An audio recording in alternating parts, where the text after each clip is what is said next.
목사님과 김광재 선교사님의 간증을 듣게 됐습니다. 원래 선교사님은 5시간을 드려야 되는데 우리가 5시간 들을 수가 없습니다.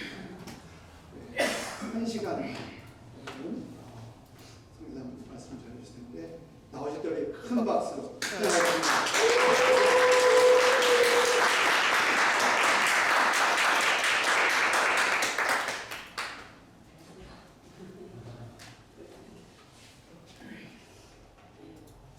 기도할까요? 하나님 감사를 드립니다.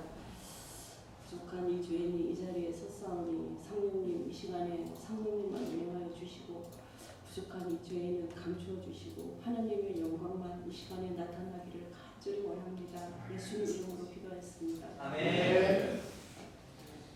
이렇게 좋은 교회에서 우리 교회라는 이렇게 좋은 교회가 우리 교회라는 게 너무 감사합니다. 제가 우리 교회에서 2번씩이나 간증할 수 있는 기회를 주신 하나님과 목사님께도 감사를 드립니다. 저의 일생을 돌아보면 너무나 부족하고 연약하기 짝이 없기에 제 힘과 능력으로 아무것도 할 수 없는 무능한 저이고 항상 벼랑 끝에 서 있는 것처럼 고난의 길을 걸어왔기에 하루 한순간도 하나님을 의지하지 않고는 숨을 쉴 수 없을 정도의 삶을 살아왔습니다. 그때는 정말 도망가고 싶고 죽고 싶을 만큼 힘들었지만 돌아보면 하나님은 항상 가장 좋은 것만 주셨다는 고백을 눈물로 하게 하시는 하나님께 모든 영광과 감사를 올려드립니다. 이번에 간증 요청을 받고 어떤 식으로 간증을 해야 할지 하나님께 물었을 때 제 매일의 일상 속에서 하나님과 어떻게 관계를 맺고 말씀과 기도 그리고 순종으로 어떻게 스트럭을 해왔는지 나누라는 마음을 주셨습니다. 전 정말 부끄럽지만 선교 떠나기 전 미국에서 이민 목회할 때도 항상 하나님께 열심히 기도도 해왔지만 대부분의 기도는 제 신세 한탄, 세상에 대한 하나님에 대해 원망, 불평을 정말 많이 하며 기도해 왔습니다. 그럼에도 불구하고 하나님은 하나님 앞에서 제 아픔을 토해내며 통곡하며 부르짖는 소리도 내 작은 신음도 다 듣고 계시며 내가 너와 함께 한다는 증거를 보여주시며 위로하시고 응답하신 신실한 여호와 일의 하나님이셨습니다. 저는 가난한 집 5남매 중 장녀로 태어나 초등학교를 할머니 집에 다니며 고모의 전도로 교회를 다니게 됐습니다. 저희 집은 졸업 후 중학교도 보내주지 않았고 부모님이 계신 부산에 오니 목수인 아버지는 술만 마시고 일도 안 하고 폭언과 폭행으로 너무 힘들어 저는 항상 유서를 써갖고 다녔습니다. 한 해 쉬면서 중학교에 가고 싶어 날마다 학교 보내달라고 기도했을 때 새신자가 왔는데 본인도 가난해서 일반 학교를 못 가니 검정고시 보는 전수학교에 같이 가자고 해서 다니게 됐습니다.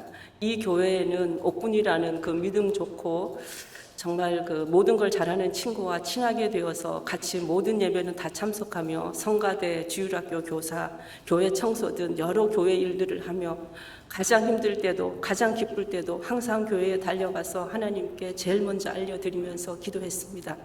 또 밤에 아버지에게 맞으면 갈 곳이 없으니 산을 넘어 교회에 가서 자고 울면 하나님 왜 나를 만드셨냐고 울부짖으며 잠들다 그리고 새벽기도 드리고 집에 오면 교복과 책이 찢어져 있었습니다. 중3 때 검정고시 합격 후에 하나님께 제일 먼저 알리고 싶어서 교회로 바로 갔더니 그때 사택에 계신 목사님께 합격 소식을 알리니 기뻐하시면서 야 너는 장래 희망이 뭐냐 그래서 저는 전도사가 되고 싶다고 했더니 그건 고생을 너무 한다. 넌 커서 간호원이 되라. 그러면 돈도 잘 벌고 시집도 잘 가고 의료선교도 할 수 있다고 하셔서 그때부터 하나님께 간호사가 돼서 의료선교를 하겠다고 소원을 했습니다. 아르바이트하며 야간고등학교를 다니던 고등학교 2학년 겨울방학 때 교회 건축원금 작정을 하는데 한 달 월급 5만 원을 받았는데 그 월급을 다 바치라고 라는 마음을 주셔서 하나님과 딜을 했습니다. 한 달 월급 다 바칠 테니 대신에 나를 대학 보내달라고 기도하고 용감하게 다 바쳤습니다. 그리고 바로 너 대학 가면 때려 죽이겠다는 아버지는 술만 마시고 전혀 돈도 벌지 않던 무능한 아버지가 사우디에 돈 벌러 가셔서 엄마가 저를 대학 보내려고 100만 원짜리 개를 들었다고 하셨습니다. 전 세상에서 엄마를 제일 존경합니다. 엄마는 내가 어떻게든 널 대학 공부시킬 테니까 걱정하지 마라. 여자도 공부를 해야지 아니면 나 같은 인생을 살게 된다며 공장 다시며 최선 다해 저희 5남매를 키우셨습니다. 어렵게 야간대학을 졸업하고 고아원에서 아픈 담임 목사님 부부를 섬기며 주일학교 교사도 하고 주말엔 장애자 복지센터에 다니며 봉사도 하다가 남편도 만났습니다. 장애자 수련회에 간호사로 갔던 곳에 남편은 봉사자로 왔다가 첫눈에 저에게 반했다며 동생을 꼬셔서 저를 소개받았습니다. 전 그때까지만 해도 항상 의료 선교만 생각했기에 이런 세상적인 남편은 꿈에도 생각하지 않았습니다. 남편은 썬데이 크리스찬으로 학생장하며 데모를 주동해 3년반을 지명수배받으며 도망 다닐 정도로 강하고 믿음도 없던 정말 야생마 같던 사람이었습니다. 이런 사람이 절 스토커처럼 따라다녀서 병원에 사표를 내고 엄마에게만 말하고 작은 기도원에 숨어버렸습니다. 그때부터 하나님은 강제로 저를 금식을 시키셨습니다. 마음이 너무 힘들어 밥도 못 먹겠고 약 3일 정도 울기만 했습니다. 엄마는 사람이 괜찮은 것 같다. 네가 이 한 사람 변화시키면 이 사람이 얼마나 많은 영혼을 구원하겠냐며 조언을 했어도 전 귀에 들어오지 않았습니다.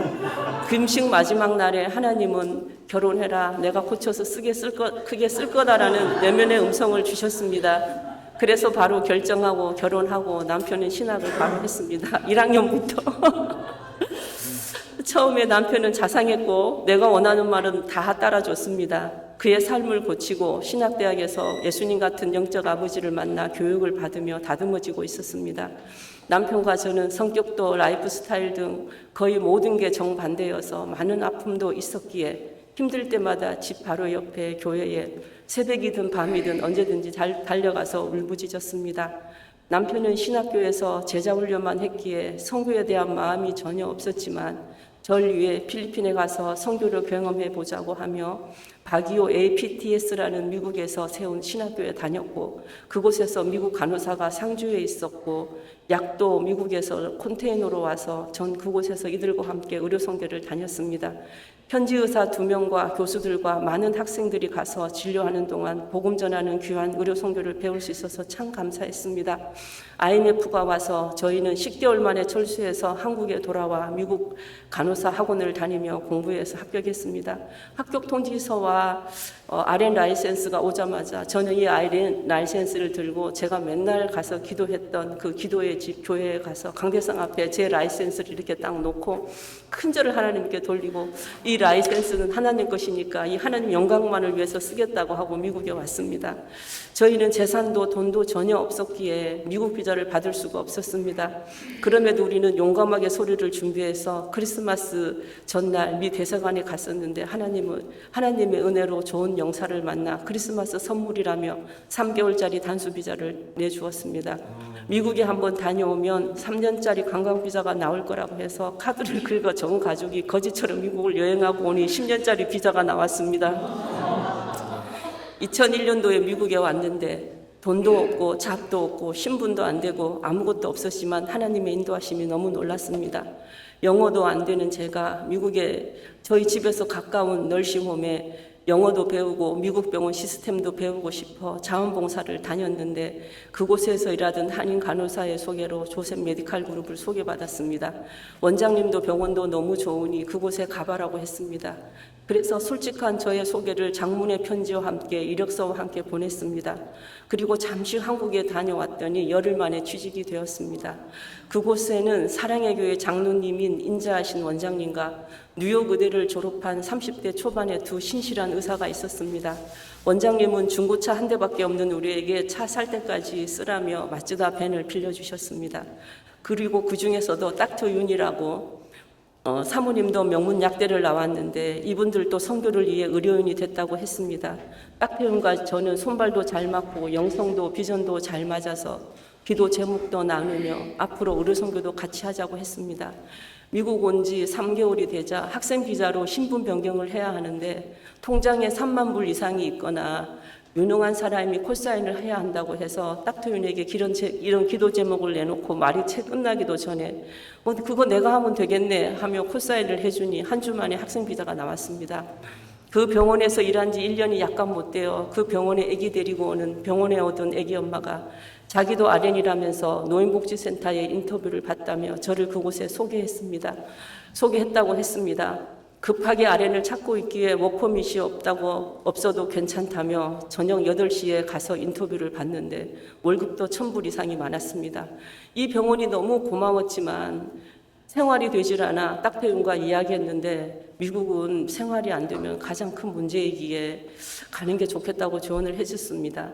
그래도 너무나 고마운 병원에 오래 일해주지 못한 미안함이 커서 하나님 저의 후임으로 올 간호사는 저보다 일도 더 잘하고 오래 있을 수 있는 사람을 오게 해주세요 하고 기도했는데 지금까지 20년이 넘었는데 지금까지 일하고 있습니다. 노인분들과 일하는 복지센터는 제 적성에 너무 잘 맞았습니다. 그중에 김종필 씨의 육사동기군 장군 출신 할아버지가 유독 저를 잘 챙겨주시면서 이뻐해 주셨습니다. 하루는 내가 김 선생에게 너무 고마워서 우리 사위를 남편 목사에게 소개해주고 싶다고 하셨습니다. 미국 온 지 얼마 안 돼 아는 목사님도 거의 없었는데 너무 감사하다고 했더니 남편이 만났는데 그분은 캘리포니아 한인 목사 코디네이터였습니다.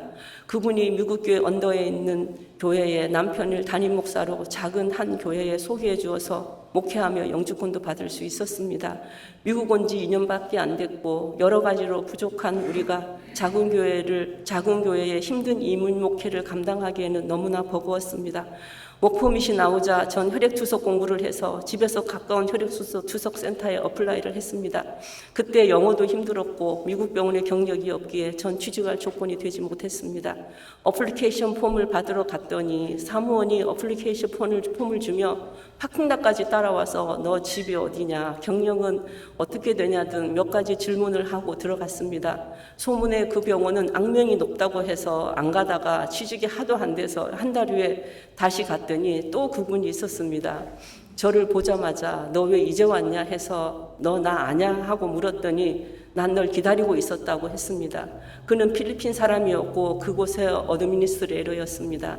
어플리케이션 폼에 직장을 사직할 때 사직한 이유를 써야 하는데 목회 때문이라고 쓴 걸 보고는 너 목사 사모구나 하더니 필리핀에 의료선교 갔다고 썼더니 와, 너 천사다 라고 하며 우리 병원에 와줘서 고맙다며 3개월 후에 다른 곳에 한 곳을 오픈하는데 그때 널 부르겠다고 해서 저는 기적적으로 취직이 되었습니다. 그곳에서 만든 우리 차지 널스는 한 성교회의 선교사였는데 천사였습니다. 영어도 기계도 미숙한 저에게 많은 도움이 되었고 딱터윤처럼 여기에서도 기도 제목을 나누며 신앙적인 교제도 나누었습니다. 이분의 소개로 한 컬리지를 개척하고 있는 캠퍼스 사역을 하고 있는 치과의사인 선교사 부부를 만나서 교제하며 기도회도 했습니다. 저희 교회는 11조 하는 사람도 거의 없고 우리 수준도 모르고 저는 남편이 시작하자마자 10여 년 동안 우리가 목회하면 사회 부적응자나 여러 가지로 사회적으로 정신적으로 힘들고 어려운 사람만 보내달라고 기도했더니 정말 그런 사람만 모여드는 교회였습니다. 저희들도 미성숙해서 이들의 감당하기가 너무 힘들어 전 우울증에 걸렸습니다.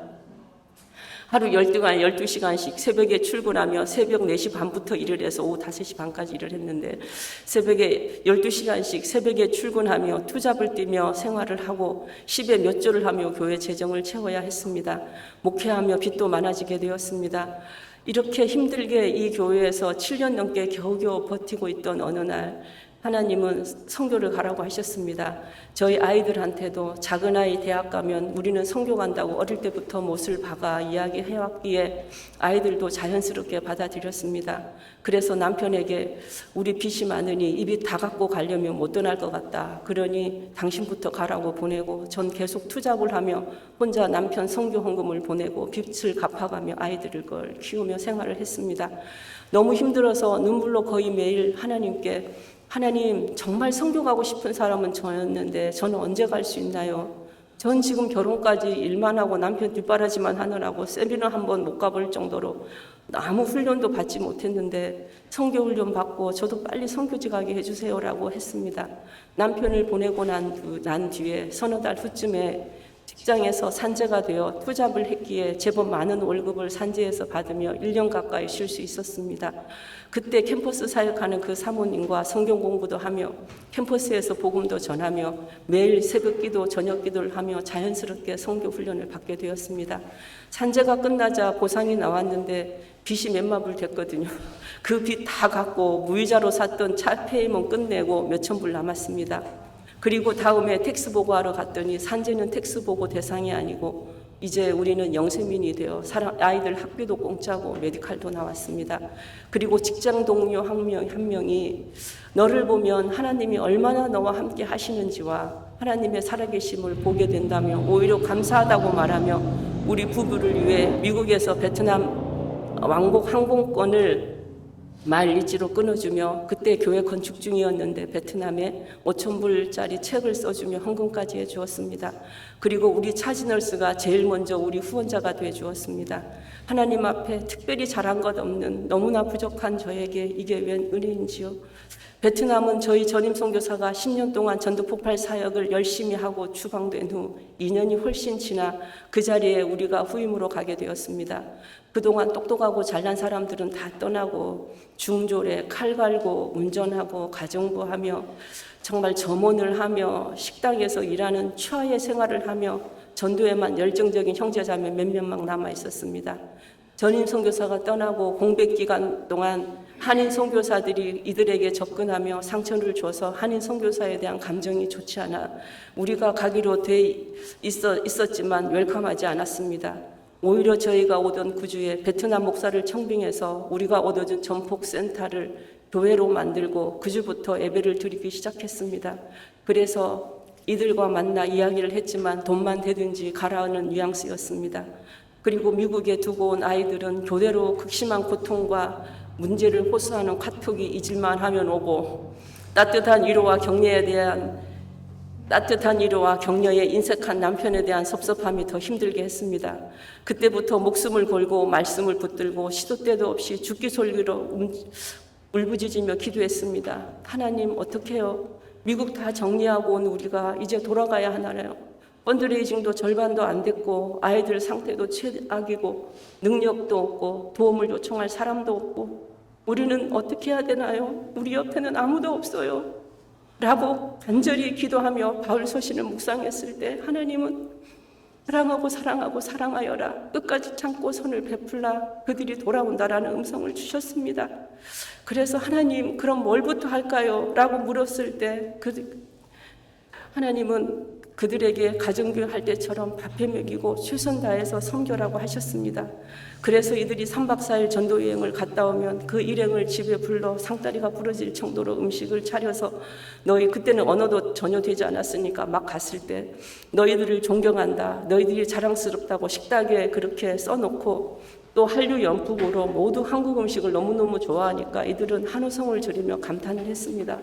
심심하면 이유를 만들어서 집에 이들을 초대해서 음식을 대접하고 싸주며 자주 김장 수준에 가까운 김치를 담아 남편은 오토바이를 타고 이들 집에 배달도 했습니다. 그들이 오랜 질병으로 아파도 병원도 못 가보는 고질병을 갖고 있는 리더들은 남편이 좋은 한국 병원에 데려가서 검진받고 치료도 받게 했습니다. 그랬을 때 한 리더가 이건 우리 아버지가 해줘야 되는데 우리 아버지가 못 해준 걸 목사님이 해주시네요. 너무 감사하다고 하며 감격해하며 우는 모습이 참 감동이었습니다. 그러던 어느 날 하나님은 흩어졌던 아웃사이드들을 모아 매주 집에 모임을 하라고 하셨습니다. 또 그들을 초대해 음식을 차려 매주 대접하며 목장을 했습니다. 그때 당시 60대 초반의 할아버지는 마약 중독으로 이빨이 다 빠진 상태로 20년 동안 감옥에 있다가 나와 예수님을 영접한 뒤 전도 폭발을 배우고 그때부터 매일 오토바이 타고 다니며 하루 1명 이상 전도하는 걸 목표로 삼고 매일 전도를 다니고 있습니다. 지금도. 처음엔 이들이 시골이든 병원이든 군대든 정말 존경스러운 분입니다. 6, 7시간을 달려서라도 전도를 다니시는 분이니까요. 그때 생긴 병원 전도팀이 지금까지 에이즈 병동 암 전문 병원에 다니며 전도하고 있습니다. 한 달에 한 140여 명을 전도하고 있습니다. 처음엔 이들이 매주 10여 명이 전도를 다녔는데 이들이 병원에 전도 들어가면 우리는 못 들어가니까 밖에서 이들을 기다리며 기도하고 있다가, 그리고 이들이 나오면 옆에 식당에 가서 같이 식사 교제하며 맛있는 거 사주면서 우리는 이렇게 두 팀을 섬기고 있었습니다. 그러던 어느 날 밤에 앞팀의 리더 5명이 우리 집에 찾아와 눈물을 흘리며 잘못했다고 우리를 위해서도 모임을 만들어 달라고 애원을 했습니다. 정말 그때는 세상을 다 얻은 것 같았던 그 감동은 지금도 잊을 수가 없습니다. 그들 중에는 시골에서 중학교 졸업 후에 호치민에 와서 한국집에서 가정부 하며 전도받아 교회 다니다 전도 폭발을 배운 후 전도만 하고 있는 라이가 있습니다. 그는 지금 우리 풀타임 사역자이고 신학도 했고, 또 그 밑에 4명의 동생들을 시골에서 한 10시간 정도 걸리는 그 시골에서 차례대로 호치민에 불러 대학 공부도 시키며 전도해서 교회의 기둥으로 섬기고 있습니다. 지금은 하나님의 은혜로 교회가 없는 이들 고향에도 교회를 세워 핍박 가운데도 섬기고 있습니다. 우리 전폭대장도 중학교 졸업하고 전도하다 공안에게 11번이나 잡혀 블랙리스트에 올라와 있었습니다. 지금 이 형제는 신학도 했고 베트남 전체 전폭 코디네이터로 베트남 전역을 오가며 사역만 합니다. 전도만 하는 칼 가는 형제 부부도 예수의 옛자도 모르는 곳에 마실 물도 화장실도 없는 아주 가난한 시골인 본인의 고향에 하나님께서 복음을 전하라고 하셨다고 호치민에서 10시간 떨어진 베트남 최남단 까마우라는 곳에 격주로 우리 리더들이 다니며 전도해서 교회를 세워줬습니다. 그때 신학생이었고 그곳에서 같이 전도 다녔던 엉 목사가 결혼해서 바로 그 마을에 가서 사역하고 있습니다. 그는 심장병도 있고 아이들은 자주 불개미에 물리고 물이 너무 안 좋아 사모도 피부병이 심해도 병원에 가려면 2시간을 나와야 하는 시골이지만 행복하게 사역해주고 있어서 참 감사합니다. 지금 교회도 많이 부흥되었고요. 그리고 이 부부는 지금도 칼을 갈며 자신이 사는 집 주위를 다니며 전도해서 3개의 가정교회를 개척했는데 앞으로 2개를 더 개척할 거라고 기도 요청을 해왔습니다. 또 알고 봤더니 이들이 청빙한 담임 목사는 미국에서 은퇴한 목사님이 베트남의 5개 한인교회를 개척하면서 알게 된 젊은 목사를 양자 삼아 미국에 데려와 미국 침례교회에서 안수를 주기로 하고 남편을 포함한 6명의 목사가 그에게 안수를 줬는데 남편이 누군지도 모르고 나가서 안수를 주고 우리 목장까지 초대를 그때 했었었는데 남편이 평생 유일하게 안수를 준 목사였습니다. 이 부부는 필리핀에서 유학을 했고 전도 열정이 넘치고 사모는 베트남 성서 유니온 원장이며 어린이 전도 폭발을 하며 아주 파워풀하게 사역을 하고 있는 부부입니다. 이 목사는 미국에 2,000명이 넘는 베트남 교회에서 청빙이 왔지만 지금 우리 베트남이 너무 어렵고 구해야 할 영혼이 많은데 갈 수 없다며 거절했던 대단한 목사입니다. 그리고 신학교를 하며 전폭을 하며 우리와 함께 전폭으로 10개가 넘는 교회를 함께 지금 개척해 가고 있습니다.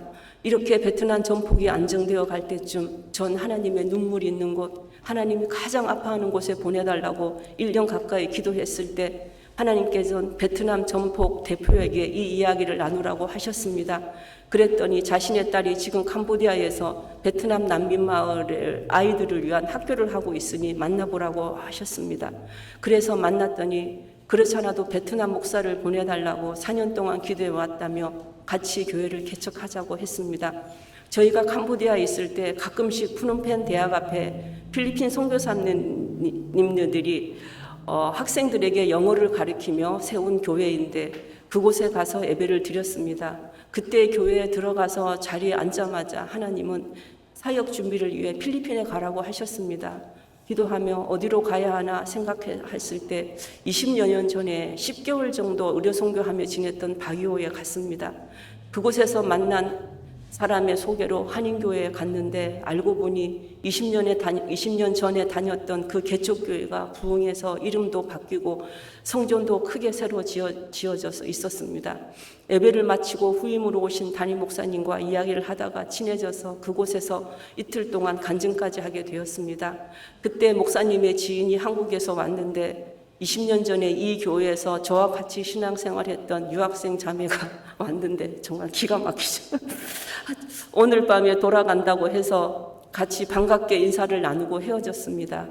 그 후 2달 정도 후에 필리핀 교회 목사님한테서 캄보디아의 베트남 난민 마을에 40여 명의 의료팀 집과 문화사역팀을 보내주겠다고 연락이 왔습니다. 그때 만났던 그 자매의 치과의사 남편이 창원의 큰 교회 의료선교부장인데 해마다 의료선교를 다니는데 올해는 미리 예약한 곳에 문제가 있어 저희에게 오고 싶다고 연락이 왔습니다. 그때 난민교회에서 의료선교를 통해 수백 명의 사람들을 진료하며 베트남 우리 전도폭발 대원 10여 명이 와서 전도해서 난민학교와 같이 교회를 개척할 수 있었습니다. 그리고 이 일이 있기 전에 또 그 푸놈펜 대학 앞 교회, 그 필리핀 그 교회에 예배드리러 갔는데 또 자리에 앉자마자 성령님은 이 의료팀이 떠나자마자 그 주부터 바로 교회를 개척하라는 마음을 또 주셨습니다. 우리는 아무것도 준비되어 있지 않았지만 그대로 순종했습니다.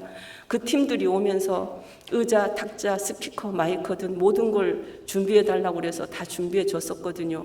그리고 진료실 하려고 제가 교회를 그때 개척하기는 준비가 안 되어 있으니까 일단 진료실을 먼저 하려고 그 학교 그 조금 근처에다가 다 쓰러져가는 학고방 하나를 강변 쪽에 얻어놨지만 어떻게 고쳐야 할지 진짜 귀신 나오게 생겨가지고 엄두가 나지 않았습니다. 그런데 우리가 요구하지도 않았는데 갑자기 늦게 하우징 팀도 조성됐다며 어디 고칠 곳이 없냐고 그 학고방을 공사해서 교회를 쓸 거라고 했더니 4일 동안 기가 막히게 잘 고쳐줬습니다. 이 학고방을 얻기 바로 전에 한국에서 은퇴 목사님이 오셨는데 그때 남편이 오토바이 타다 넘어져서 심하게 다쳐 다리에 기부스를 하고 목발을 짚고 공항에 나갔습니다.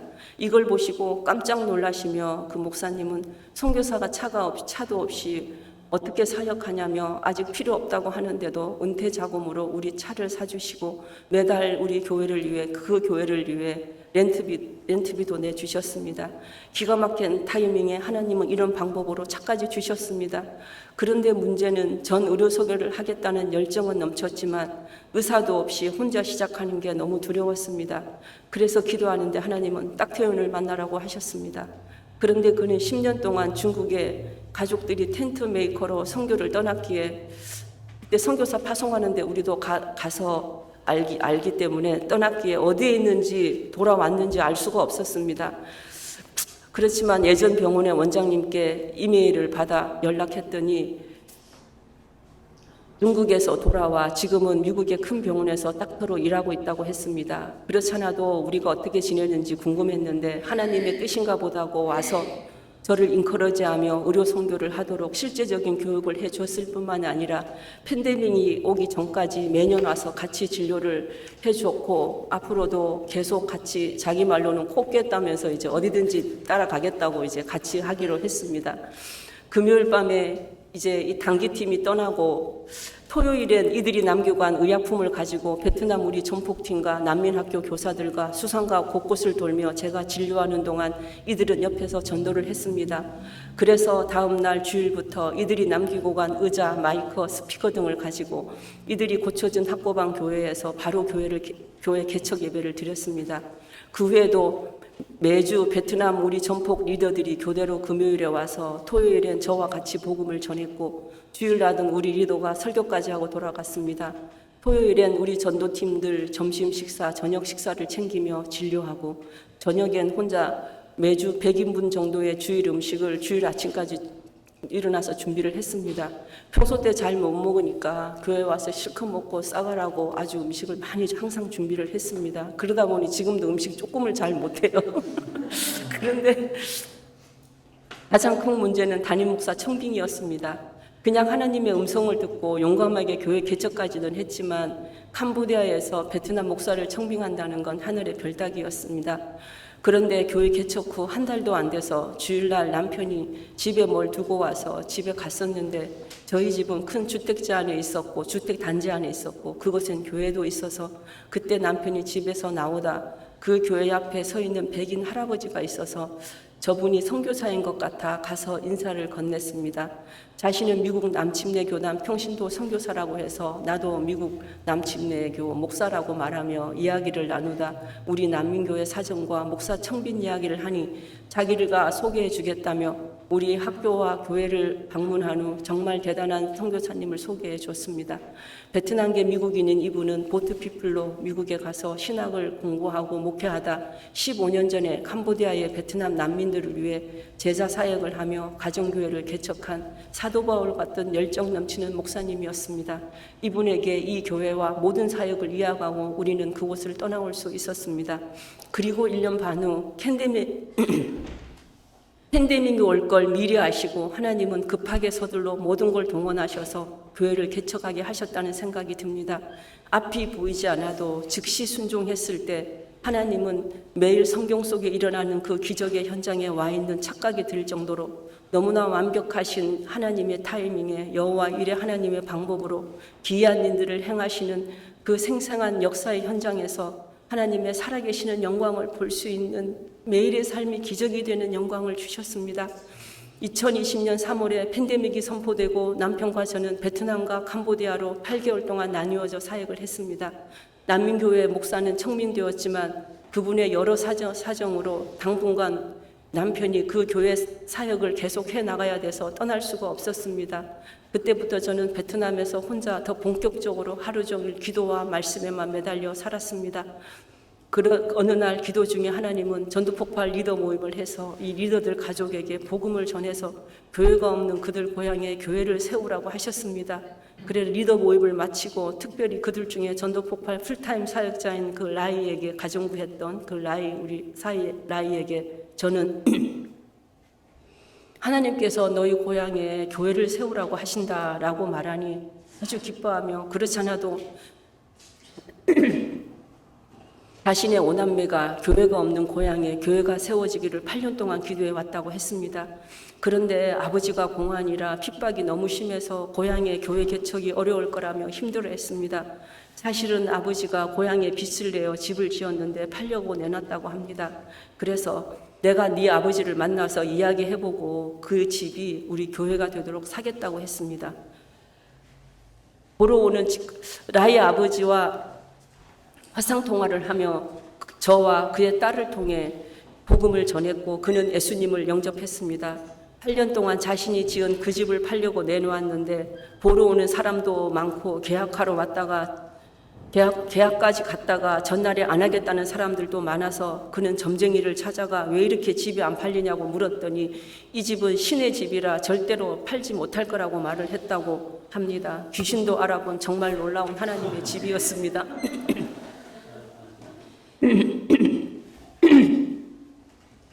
이 집을 짓자마자 이들 오남매는 고향에 올 때마다 이 집 2층에 올라가 산천을 바라보며 이 집이 교회가 되게 해달라고 8년 동안 기도해 왔다고 합니다. 그리고 처음 그곳에 전도하러 갔던 아주 열정적인 자매는 18년 전 꿈에 아직 지어지도 않은 이 교회를 보여주시며 너는 이곳에 가서 전도해라고 했다는 말을 듣고 소름이 돋았습니다. 그곳은 마약과 가난, 도박, 폭력이 가장 심각한 무서운 동네로 유명한 곳이라 합니다. 전 항상 하나님의 눈물이 있는 곳, 하나님이 가장 아파하고 힘들어하는 곳에 우리를 보내주세요라고 기도해 왔기에 그곳에 죽어가는 영혼들을 향한 하나님 아버지의 마음과 눈물을 생각하며 얼마나 울었는지요. 이 교회를 향한 오남마의 기도가 얼마나 많이 쌓였는지 팬데믹으로 가장 힘든 시기임에도 한국과 미국에서 한 달 만에 6만 불 이상의 헌금이 돼서 그 집을 사서 여행이 자유로워지면서 지금은 우리 리더들이 매달 가서 복음을 전합니다. 그의 아버지는 10시간을 달려 매달 일주일씩 호치민에 와서 신학을 공부하며 작년 5월 달에 침례를 받고 전도자로 살겠다고 간증했습니다. 지금은 공안에 심한 핍박이 있는 그곳에서지만 우리 리더들과 함께 복음을 전하며 그곳 지킴이로 헌신하고 그 교회의 지킴이로 헌신하고 있습니다. 캄보디아에 간 지 얼마 되지 않아 하나님은 캄보디아 전도폭발 대표를 만나라는 마음을 남편에게 주셔서 만났더니 지금 라오스를 개척 중인데 혼자 못하겠다며 같이 하자고 해서 라오스를 개척해 신실한 리더를 세우고 전도폭발 센터와 교회도 세워 지금은 50여 명이 모여 예배를 드립니다. 캄보디아 대표인 친구인 미얀마 목사가 자기 나라에도 전도폭발을 해달라고 해서 미얀마의 전폭도 같이 재건을 했습니다. 피룬 목사도 호주의 큰 캄보디아 교회에서 청빙이 있었는데도 거절하고 열악한 조국을 위해 최선 다해 사역하는 정말 존경스러운 목사입니다. 어떻게 이들의 발꿈치도 못 쫓아갈 부족한 저희에게 이런 대단한 강나라의 영적 거장들인 하나님의 신실한 사람들을 만나서 동역할 수 있는 영광을 주시는지요. 남편이 수술을 해야 해서 한국에 와서 우리는 8개월 만에 만났습니다. 처음에 병원에서는 소장암 말기라는 판정을 받았지만 막상 수술방에서 열었을 때 착한 암의 일종인 소장 기질 종양이었습니다. 처음에 남편 캄보디아에서 진단받기에는 췌장암일 수도 있다는 말을 들었을 때 정신이 하나도 없어서 식음을 전폐하고 기도하며 울부짖기만 했습니다. 그때 하나님은 이 병은 죽을 병이 아니고 하나님의 영광을 위한 것이라고 말씀을 하셔서 정말 이게 성령의 음성이 맞다면 이 똑같은 말씀을 한 번 더 다른 사람을 통해서 들려달라고 컨펌을 요구를 했습니다. 그런데 그 다음 날 새벽 기도회 때 말씀의 본문이 이 말씀이어서 기절할 만큼 놀랐고 감사해서 암을 주신 하나님이 너무 감사해서 춤을까지 췄습니다. 이것을 계기로 자만하지 않고 우리 자신을 돌아보며 회개하며 하나님 앞에 더 가까이 나아갈 수 있는 은혜를 주신 하나님이 너무 감사했습니다. 그리고 이제는 암 환자를 진심으로 품으며 그들의 심정으로 더 간절하게 그들을 위해 중보할 수 있는 은혜를 주셔서 또 감사합니다. 지금 생각해보면 시간 날 때마다 정말 베트남에 8개월 동안 혼자 있으면서 기도와 말씀으로만 하나님하고만 스트러그를 살았을 때 그때 기도의 적금을 참 많이 부었던 것 같아요. 그래서 기도의 적금을 많이 부어야겠다는 생각을 참 많이 하게 됩니다. 이 수술을 위해 펀드레이징도 하나 하지 않았는데 의료보험도 없는 우리가 한국에서 1,000만 원이 넘는 수술비와 입원비보다 배 이상의 헌금이 들어와 우리 쓸 것만 빼고는 어려운 교회에 하나님의 음성을 따라 다 흘려보냈습니다. 예를 들면 어려운 교회 어느 목사님에게 300만 원을 보내라고 해서 연락을 하면 울면서 사모님은 우리 아들 등록금 300만 원을 놓고 기도했는데 그게 응답됐다며 감사해했습니다. 어느 목사님께 50만 원씩 6개월 동안 보내라고 해서 연락을 하면 판검사를 꿈꾸는 공부 잘하는 딸의 학원비가 없어서 기도 중이었는데 한 달에 50만 원씩 놓고 기도했는데 응답을 주셨다며 감사했습니다. 저 안에는 아주 가난한 사모님이 보상도 받지 못하는 차에 머리를 다쳐 수술비만 500만 원이었는데 그걸 놓고 간절히 중보기도하다 우리 커가 속자인데도 나도 모르게 하나님이 시키신 것 같아요. 하나님, 만약 남편이 심각한 암이 아니고 살려주신다면 이 수술비 우리가 거의 다 대주겠습니다. 나도 모르게 약속했는데 정말 살려주셔서 수술 끝나자마자 남편이 아직 우리 수술비도 없는데 본부에서 들어온 돈과 사역비 이것저것 땡겨서 무조건 400만 원을 만들어서 주고 나니 그때부터 생각지도 못한 곳에서 헌금이 들어오더니 입원비에 배가 채워졌습니다. 그때 2천만 원이 훨씬 넘게 왔어요. 지금 생각해봐도 겁도 많고 믿음도 적은 제가 무슨 정신으로 이렇게 큰 모험 같은 기도를 했는지 모든 게 하나님의 은혜라고밖에는 설명이 되지 않겠습니다. 그래서 지금도 저희는 하나님께서 말씀하시면 쥐가 어떻게 됐든 일단 즉시 순종하고 보면 그 뒷감당은 상상을 초월하는 큰 은혜와 기적을 누리게 돼서 우리는 매일의 일상이 기적입니다. 하나님께서 순종하라고 하실 때는 항상 모든 걸 준비해 놓고 순종하라고 하시는 신실한 하나님임을 항상 깨닫게 하십니다.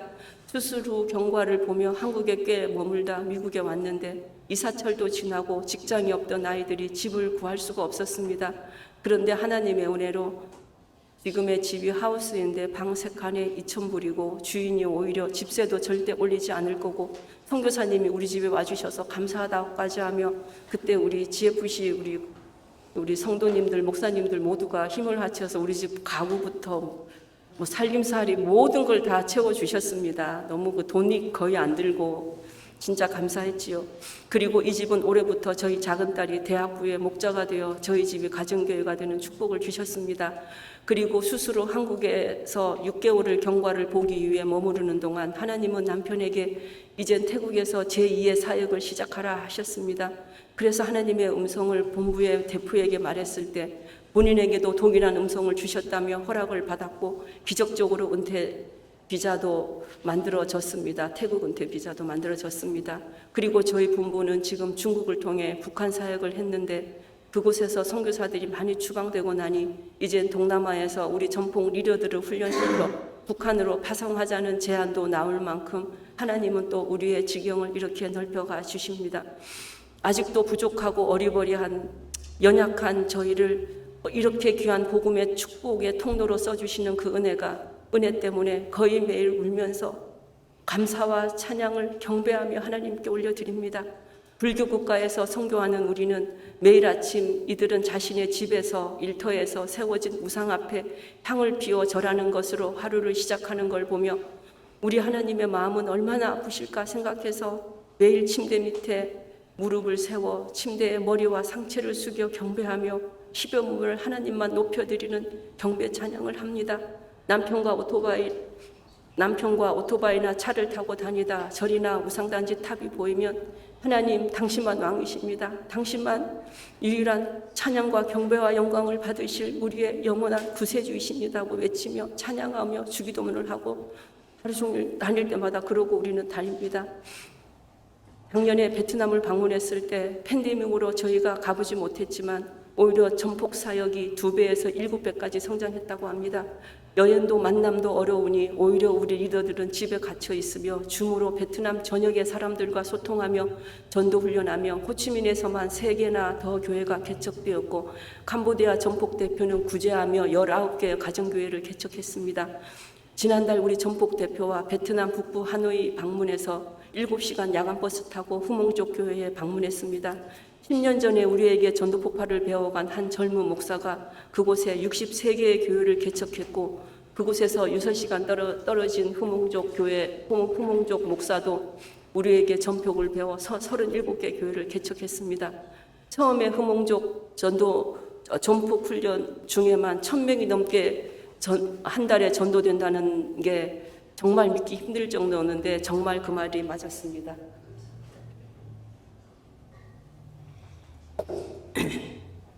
그리고 북부에는 30개 성이 있는데 우리는 겨우 5개 성밖에 리치하지 못해서 안타까웠는데 하나님은 이번에 남편에게 나머지 25개 성도 리치하라는 마음을 주셔서 하노이 교단에 전도 열정 넘치는 3명의 목사들을 만나 미팅을 했습니다. 하노이 교회는 3자교회로 큰 교회인데 그 교회 젊은 담임 목사는 갸오족이라고 쌀신을 섬기는 부족을 소개했습니다. 땅이 너무 척박해서 옥수수밖에 자라지 않아 아주 가난한 곳에 그 부족 말을 하는 한 형제가 하노이에서 매주 쌀 20-30kg를 오토바이에 싣고 200km의 험한 산지를 달려 매주 가서 전도하며 가정교회 7개를 세웠다며 사진들을 보여주는데 눈물만 났습니다. 그중 한 목사님은 우리에게 전도 폭발을 훈련을 받고 팬데믹 상황에도 전폭으로 전도해서 또 하나의 교회를 분리개척한다고 했습니다. 이들은 베트남 전폭이 얼마나 열정적으로 전도하며 이 팬데믹 기간에 몇 배로 훈련하며 전도된 결과를 보며 더욱 전도에 열정을 가졌던 사람들이었습니다. 그래서 남편은 그들에게 교단 차원에서 30개 성의 교회에 전도 열정 있는 목사님들에게 연락해서 훈련을 해달라고 부탁을 했습니다. 그들은 너무 좋다고는 하는데 돈이 없어서 못한다고 하길래 너희가 30개 성의 사람들만 모아주면 전도 훈련을 위해 호치민에서 우리 전폭 리더들을 보내서 어떻게든 우리가 펀드레이징해서 돕겠다고 했더니 너무 기뻐했습니다. 이들은 곧 30개 성의 150명의 사람들과 훈련을 하기로 했다고 지난달 연락이 왔습니다.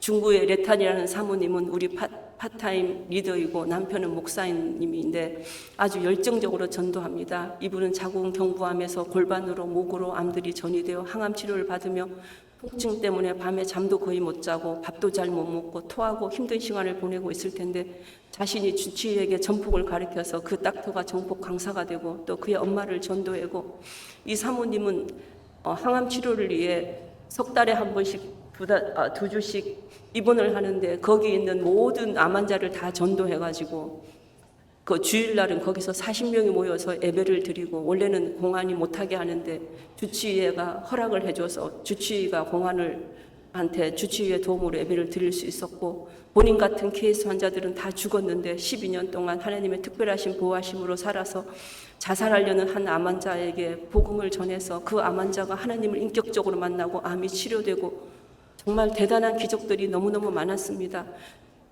15년 전에 이 사모님이 5시간을 달려 산지에 사는 한 소수민족에게 7명에게 전도 폭발을 가르쳤는데 이 사람들이 이제 전도를 받고 200명이 모이는 교회가 되어 지금은 증축이 되었다고 합니다. 이 부부가 정말 온 산지를 다니며 이렇게 많은 사람들을 전도해 놓고 이들이 또 이 교회는 성도들은 예수님을 영접한 뒤 핍박이 심해 그 마을에서는 예배를 드릴 수가 없어 90km, 50km 등 아주 먼 지역에서 이 마을로 이주해와 모여 살며 신앙을 지키고 있었습니다. 공산주의라 기본적인 생활 보장이 되는데 이들은 크리스천이라는 이유로 나라의 어떤 도움을 받지 못하고 오염된 물과 화장실도 없는 곳에서 최하의 생활을 하며 행복하게 살고 있었습니다. 처음에는 예배 드린다고 공안회가 잡혀가 감금당하고 맞고 임산부가 맞아서 유산되고 한 사람은 끌려가서 죽고 그 근처에는 6부족이 사는데 이곳을 다니며 이 사모님이 다 전도해 나서 다음에 올 때는 같이 그 부족들에게도 가보자고 합니다. 우리는 이들과 여러 전도자들을 만났습니다. 훈련을 위해 오토바이 가스비가 없어서 못 오는 사람도 있고 낡은 오토바이를 가다 서다 반복하며 오는 사람들도 있고 그럼에도 불구하고 모두 열정적으로 얼마나 전도를 잘하는지 가는 곳마다 이들의 열정에 눈물이 났습니다. 태국 전도 폭발이 무너진 지 20여 년이 되어 이름만 남아있고 태국 전폭 대표가 80세 된 유방암 걸린 할머니인데 아직도 관계 맺기만 하고 있는 중입니다. 이분은 미국에서 에즈베리 신학교를 졸업하고 태국에서 교수도 하며 개인 전도는 열심히 하고 있지만 아직도 갈 길이 먼 것 같습니다. 작은 것부터 나름 최선 다해 섬기며 베트남에 초청해서 파워풀하게 전도하는 우리 리더들을 소개도 했습니다. 그들보다 앞서지 않고 우리는 너희를 도우러 왔고 너희가 허락하는 만큼만 일할 거라고 했더니 너희 같은 선교사 처음 봤다며 우리를 신뢰하며 마음을 열며 모든 사역을 다 돕고 고난을 주겠다며 퍼밋을 받았습니다.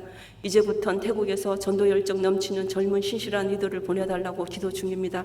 저희는 개척자라 전폭이 무너진 나라들을 하나님의 음성을 쫓아 리더를 찾아 전도 폭발 국제기구를 세우며 현지인이 현지인을 전도하도록 훈련해서 전폭으로 교회를 개척하는 사역만 하고 있습니다. 저를 일평생 기도의 사람으로 만들어준 남편은 결혼 전 하나님께서 주신 약속대로 남편의 기질과 성향에 맞게 개척자로 탁월한 선교 전략과 섬기는 리더십으로 5개 나라를 다니며 사역할 수 있는 영광을 주셨습니다. 베트남에 살 때는 소수민족에게나 시골에서는 서로 위험해서 시골에도 못 가봤는데 태국에 살며 치고 빠지며 사역하니 더 넓게 사역을 확장할 수 있었습니다. 정말 하나님의 말씀대로 남편의 병은 죽을 병이 아니고 하나님의 영광을 위한 것이었습니다.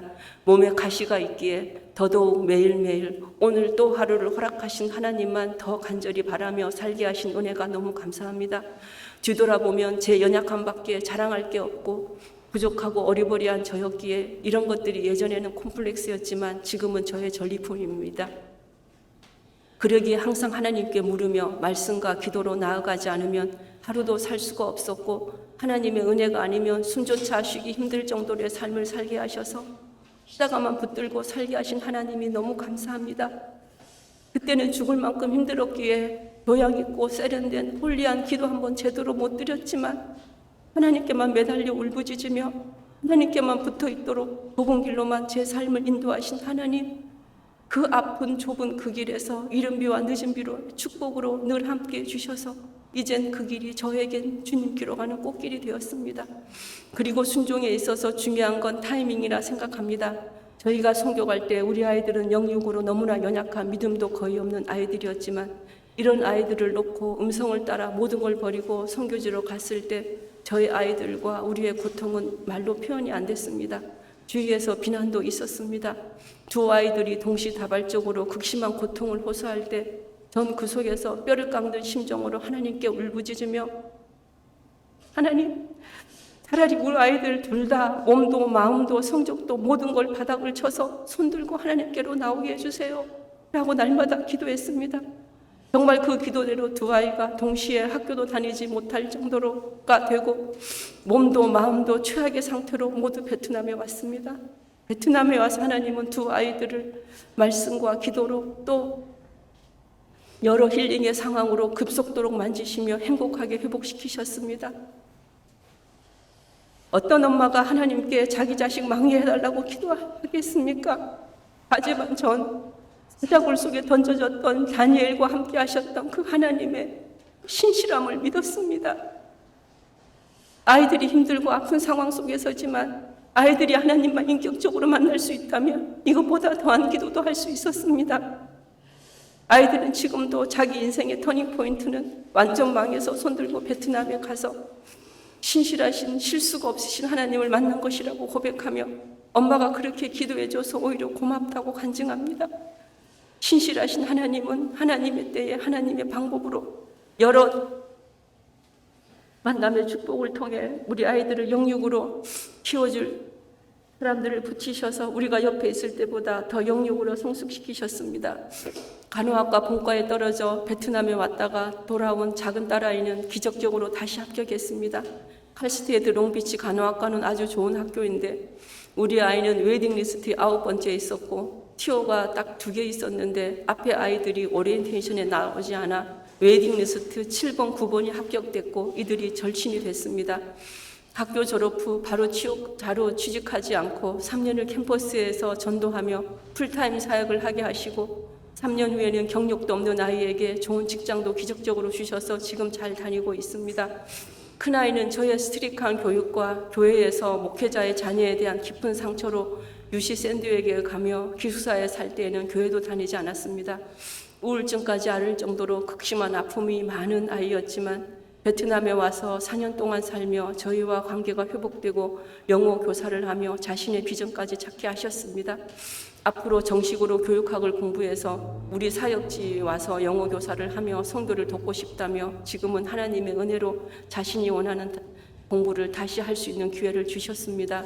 영육도 회복되며 하나님을 더 알아가며 치유와 회복의 은혜로 인도해 가신 하나님께 모든 영광과 감사를 올려드립니다. 저는 아이들에게 율법적으로 엄하게 말씀으로 양육을 하니 오히려 더 빗나가기만 했습니다. 선교지에 와서 아이들을 품고 기도할 때 제가 얼마나 아이들에게 많은 상처를 주는지 느껴져서 몇 달을 울며 거의 회개만 하며 아이에게 무릎을 꿇고 용서를 빌었습니다.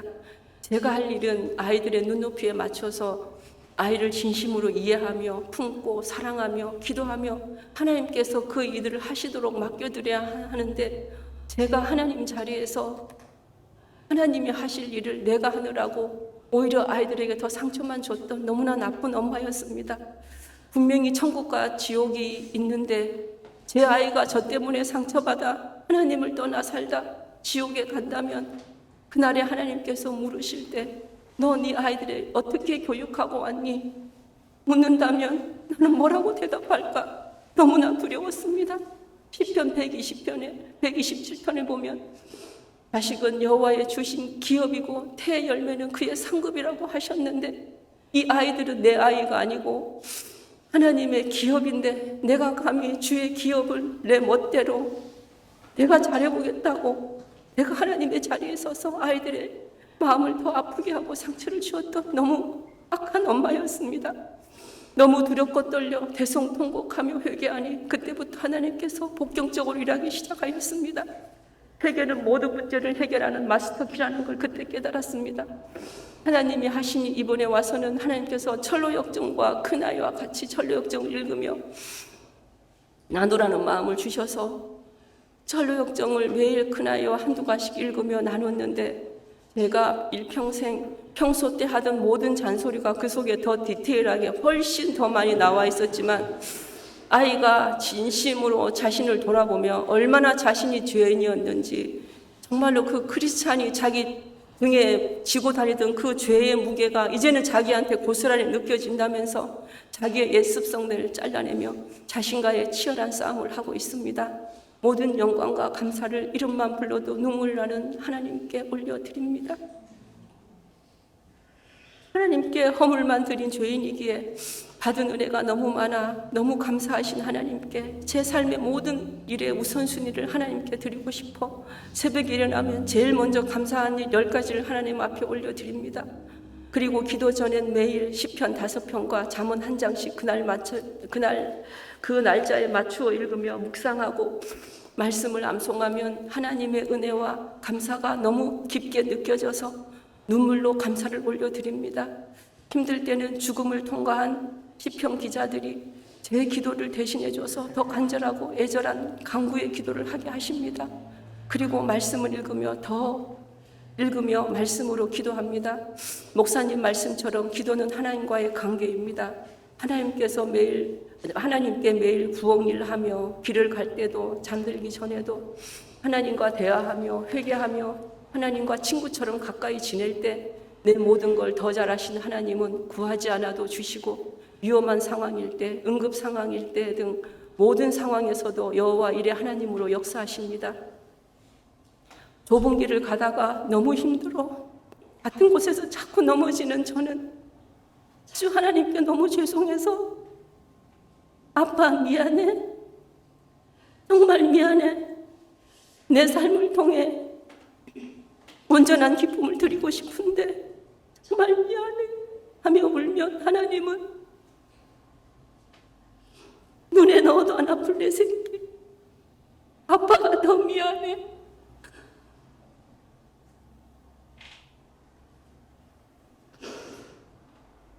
그래서 그 감격과 감사로 통금을 하루 종일 울었습니다. 작년 여름에 라오스의 그 낡은 호텔방에서 들은 이 음성은 제 평생 잊지 못할 음성이었습니다.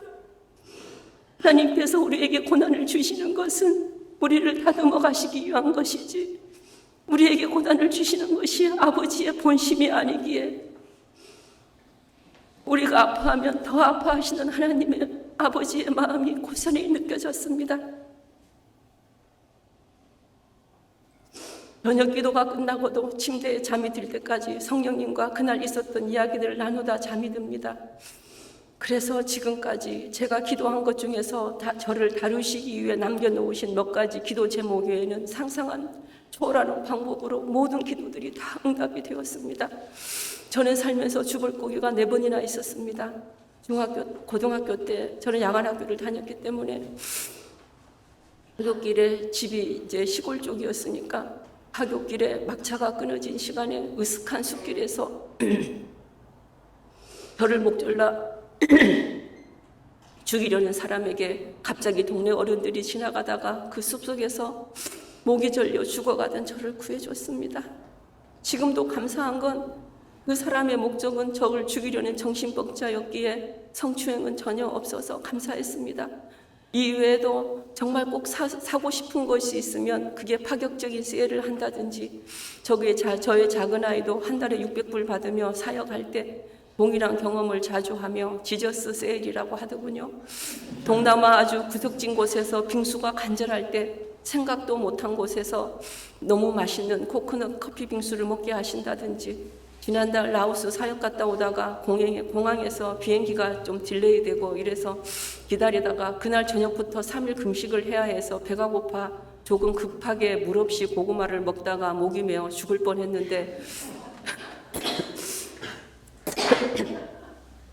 우리가 앉아있던 의자 바로 밑에 따지 않은 생수 한 병이 있어서 겨우 살아났던 은혜, 남편이 복강경으로 작은 혹을 뗄 때도 모든 비용이 1,000만 원 정도 드는데 기도하다가 하나님께서 어떤 목사님에게 이 기도 제목을 보내라고 해서 보냈더니 그곳의 성김의 손길을 통해 병원비 전액을 후원받고 지금 그곳에서 우리를 매달 후원도 하게 하셨습니다. 하나님께서 제 삶 속에 역사하신 간증을 모두 다 말하려면 밤을 새도 모자랄 지경입니다. 다윗의 시편의 고개처럼 하나님이여 주의 생각은 내게 어찌 그리 보배로우신지요 그 수가 어찌 그리 많은지요 내가 세려고 할지라도 그 수가 모래보다 많도소이다. 날마다 하나님 은혜가 너무나 얼마나 감사한지 어떻게 그 감사를 다 표현할지 몰라 하나님께 큰절도 드렸다가 경배 찬양도 했다가 하나님께서 기뻐하실 일이라 생각이 들면 무조건 다 하려고 노력하며 저의 가장 좋은 것을 주님께 제일 먼저 드리고 싶었습니다. 사무엘상 2장에도 나를 존중히 여긴 자를 내가 존중히 여기신다는 말씀처럼 하나님은 인격적인 하나님이시기에 우리도 인격적으로 하나님을 대하고 경외해야 하나님께서도 우리를 가까이 하시며 더 사랑하십니다. 그래서 너무 바빠 시간이 없을 때에도 일하며 머릿속으로 시편 23편과 암송했던 말씀들을 묵상하며 기도합니다. 부끄럽지만 예전엔 다른 일을 다 하고 안 하면 찝찝하니까 찌꺼기 시간을 가지고 맨 마지막에 시간이 나면 그때 후딱 성경 읽고 기도할 때도 제법 있었습니다. 저희는 자주 이렇게 말합니다. 우리보다 더 행복한 선교사 있을까? 하나님 때문에 천지를 지으신 하나님 우리 아버지시라는 게 너무 감격해서 진짜 두려움 없이 어떠한 상황 가운데 아무리 아갈골짝 험한 죽음의 음침한 골짜기로 다닌다 할지라도 우리는 두렵지 않습니다. 하나님이 우리 구세주이시고 항상 우리를 인도하시는 가장 좋은 신실하신 하나님이라는 걸 믿기 때문에, 그래서 하나님은 항상 나에게는 좋으신 하나님이었고 신실하신 가장 좋은 하나님이셨습니다. 내 평생 신실하신 좋으신 하나님 한 분만으로 항상 충분히 날마다 행복한 삶을 살게 하신 하나님께 모든 영광과 감사를 올려드립니다. 감사합니다.